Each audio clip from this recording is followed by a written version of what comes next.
The ice has thawed. Look at that. The ice has thawed and now caused the mud. That went very deep.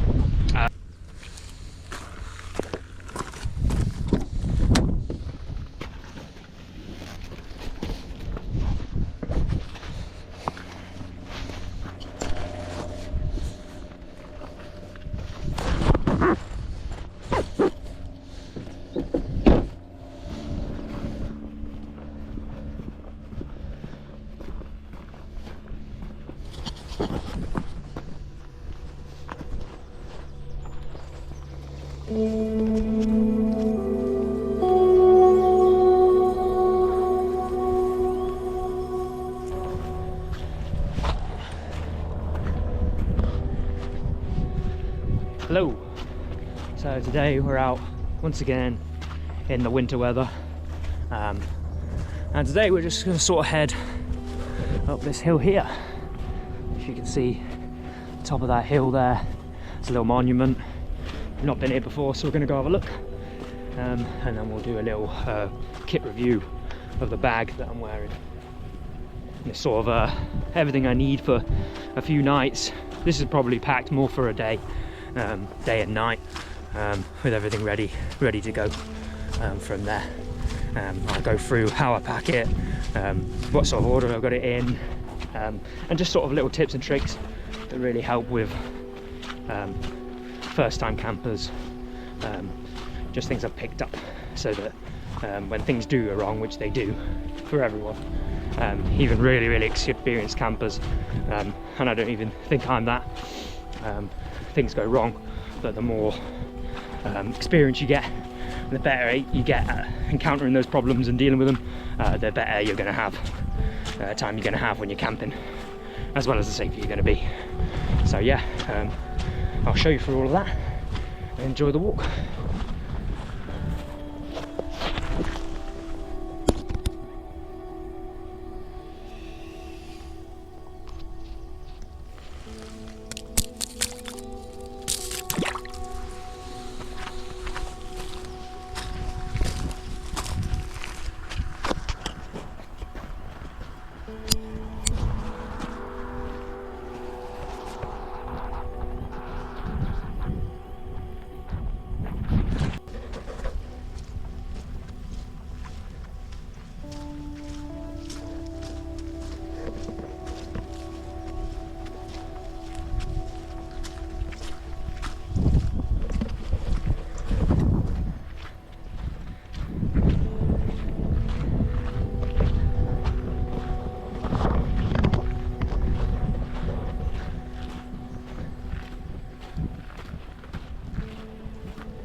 Beautiful fields out here.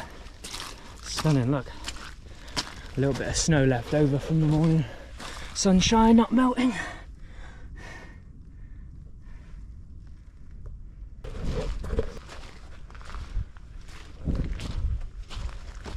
We are headed to that monument right there in the distance up that hill. Nothing too steep. Let's have a look at this. What we got? 10th Battalion Trail. Nice. Let's go up this bit.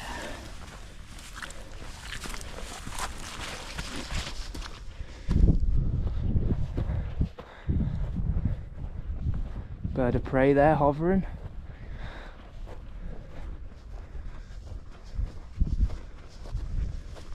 Look at that for a view.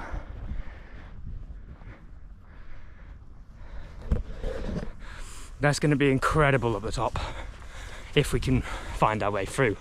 It said it was a trail, but it's looking pretty thick around here. Ooh. Have to touch them. Have to.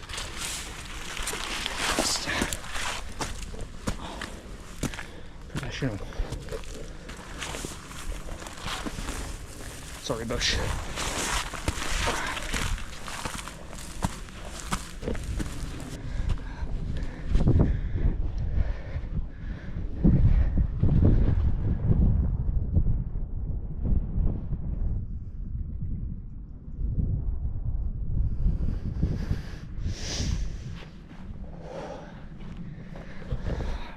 Not a person in sight, just how we like it.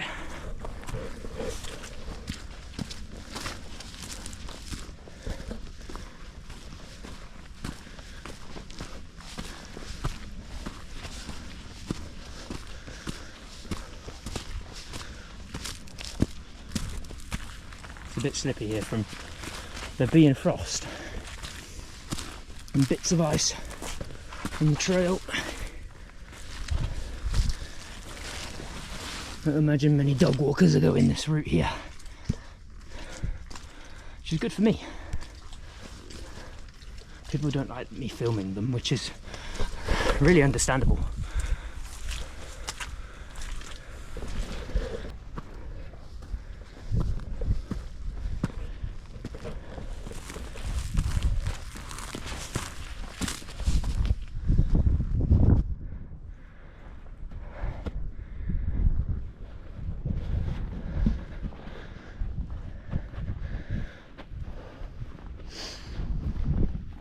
Is this good enough snow?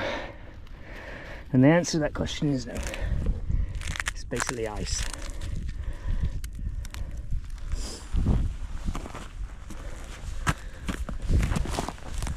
Slippy. Wow.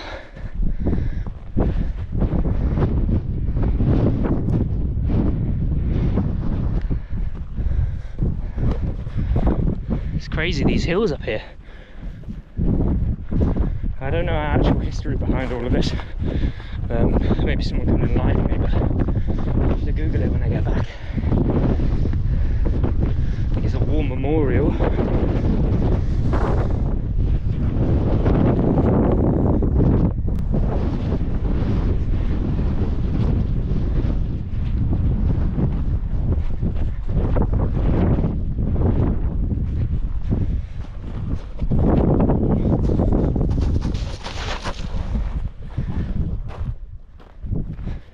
I was hoping that'd be more slippery than I intended. I had more grip there, very slide down the hill, as I thought it would.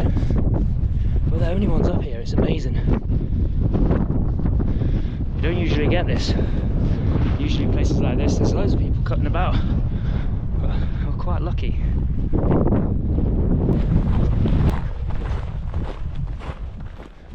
Remnants left over from some snowmen.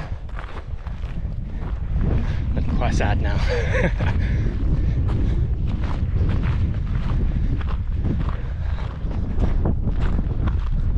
at that.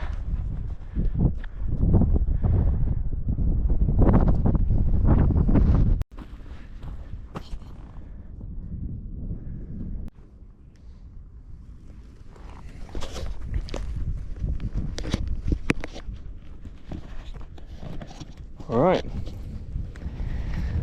time to look into our backpack here, sort of go through what we've got on us, how we're packing, and by no means this is going to be expert. There's plenty of ways to do this, and this isn't the perfect setup really, and it's not the most expensive gear either. It's just sort of what I've put together in quick time sort of recently. So we're going to go through it and have a look at how we've packed it and everything else. Okay, so yeah, time to look at our pack. You'll see outside here, I've got my tent, which I'll set up later. Strapped down all my straps on the outside just so they don't get snagged on any branches as I go by. I try and keep these minimal. Things like these probably need strapping up a little bit better as well. Anything that I know I'm not going to need that amount of length for, I'll strap up. Firstly, we'll start with the top. Right at the top I always keep my shelter, so I've got my tent pegs and poles and rope and my tarp that I'd be using. So next in the pack we've got everything out that was in the top flap here, the actual tarp itself, tent pegs, extra pegs. I always like to be over prepared with those because obviously they bend and snap when they go into the ground. On the outside I've got something that's not going to be used very often here, but I like to have it at the side of my pouch just so I remember it. My saw, just in case I need to cut through any wood or make a fire. Within the UK the limits for that are quite regulated, so just make sure that if you are bringing something like this, that you are using it appropriately and you know the laws. On the side here, so we've got that mallet. This is an optional extra. You could use a rock.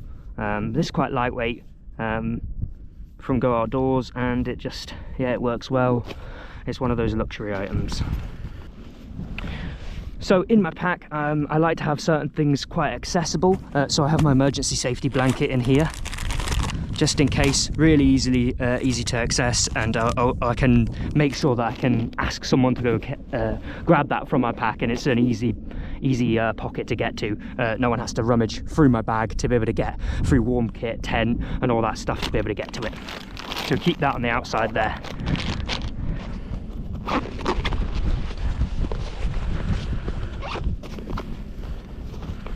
On the other side here, I've got my wash kit. This is quite minimal. This just consists of 2 microfiber towels for different parts of the body, deodorant, a mirror and a razor. I would have some baby wipes in there, talcum powder, whatever I need for the trip away, depending on how long I'm away. Quite lightweight in a microfiber bag, just because I don't like waste. Moving on to the inside. In the top flap here, bungees, my cooking system, which is quite simply that small, and that'll fit the gas canister on the bottom, and I essentially have a really lightweight Jetboil, which I've got the tins for at the top of my bag. The top of the bag, I like to keep all my heavy stuff right at the top. I find it's easier to hike when I've got that weight at the top and not dragging me down at the bottom. So if anything you can take from the way I've packed this bag is keep your weight right at the top. That should sit on your shoulders a lot nicer, and refrain from the bag pulling you back towards the ground. So next in the main compartment, I have my cooking system. This would all be individually waterproof with canoe bags, and I do recommend that, just so if something does get wet, not everything is getting wet. As well as the inside of this, if not fully dried properly, could wet other things that are inside your pack.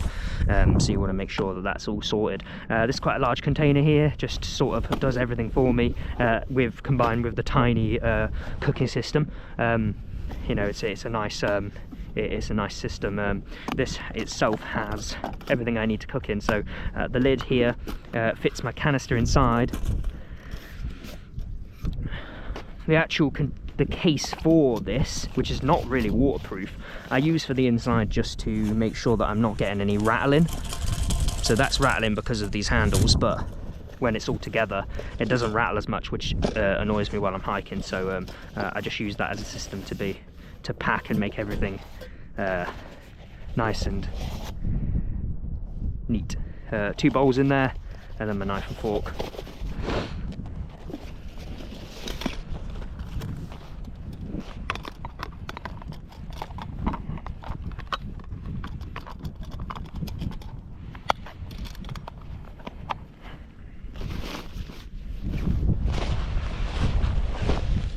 So next in my pack, I have a bivy bag. Now this is not a bivy tent, this is a bivy bag. So this goes around you in your sleeping bag. So when you're sleeping under just a tarp with the sides exposed, you make sure that your bag doesn't get wet by sleeping inside of this, and you can cover your whole head. And it's just a lightweight material that's Gore-Tex. It's really useful. That's sort of how big it is, and that'll fit all the way around you. The bivy tent itself is an erectable version of this, really, that's quite compact and small, but this is the actual safety net that I have for making sure that I'm not getting wet.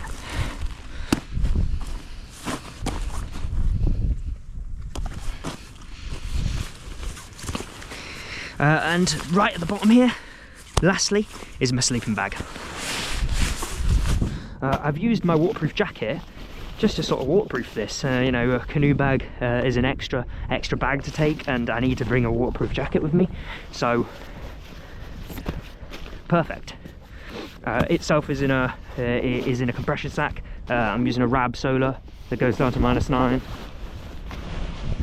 A little tip for you: I keep a light hanging on the inside of my bag here, just so when it's dark I can click that, look inside my bag, and I don't have to go rummaging around for my head torch, which I'm usually looking for. I'm looking for my torch when I don't have my torch, so that stays right at the top of my bag there, so that when it's dark I can see everything that's in my pack. So for a day camp, this is the sort of the amount of minimal kit that I could bring. I would have a sleeping mat with me, like I said earlier. I'd strap it to the outside of my bag, just to make sure that I've got that insulation, which is really important. You definitely need a sleeping mat.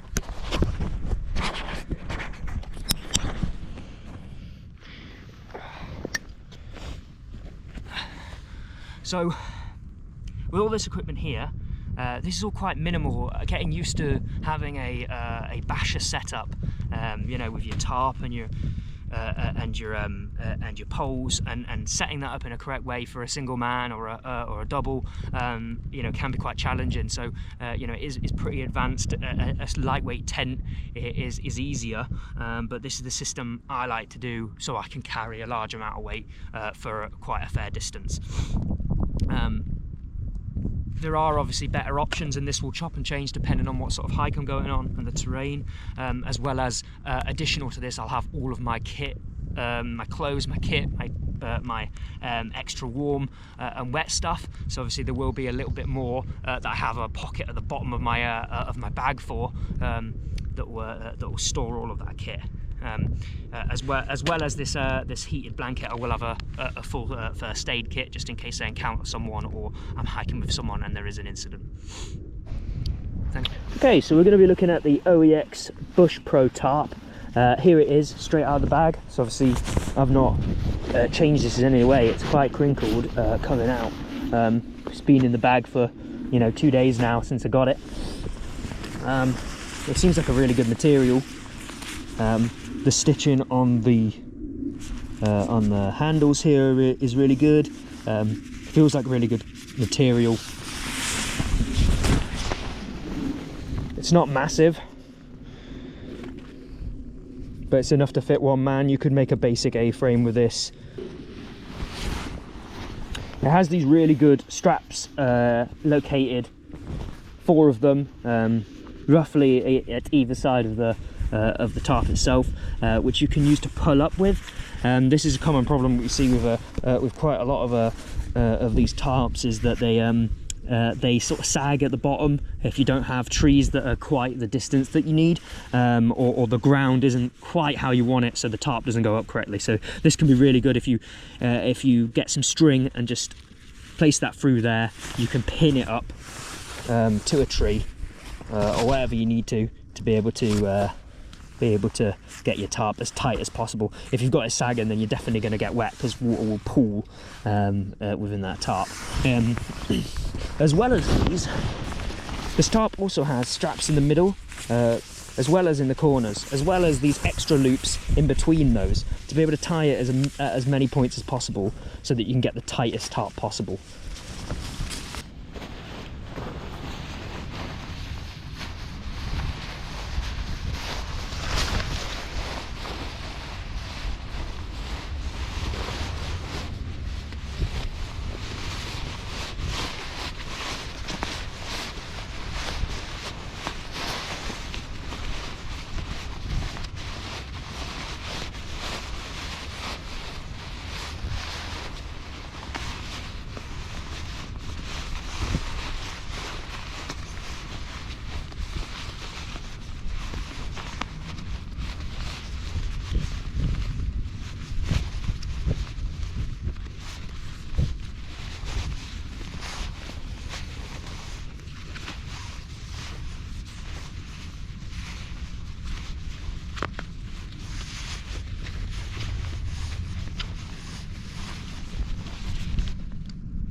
And that is my tent packed away. So it's been 25 minutes since I walked up this hill. Remember what I was saying about the UK weather changing so quickly. It's nice and sunny, feels like it's good weather. However, the wind has picked up massively, and then clouds have formed. But it only rained a little bit and it stopped, and now the sun has come out again, so all is good. I do not like the look of the clouds over there. This is by far the worst bit of mud we've seen this winter.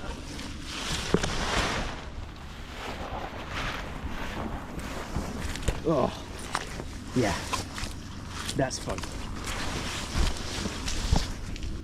All I seem to do when I go hiking is climb over thorn bushes. It's fun.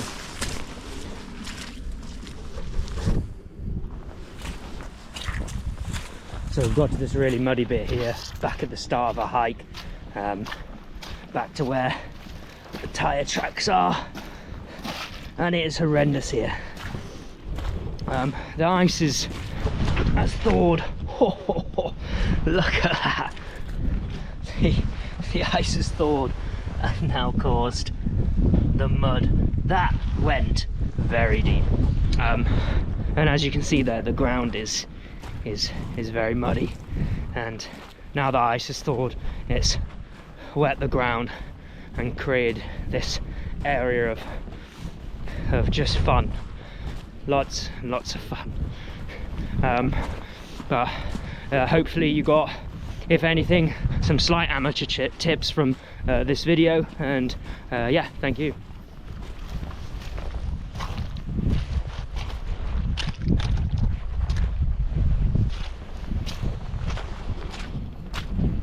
Thanks for watching.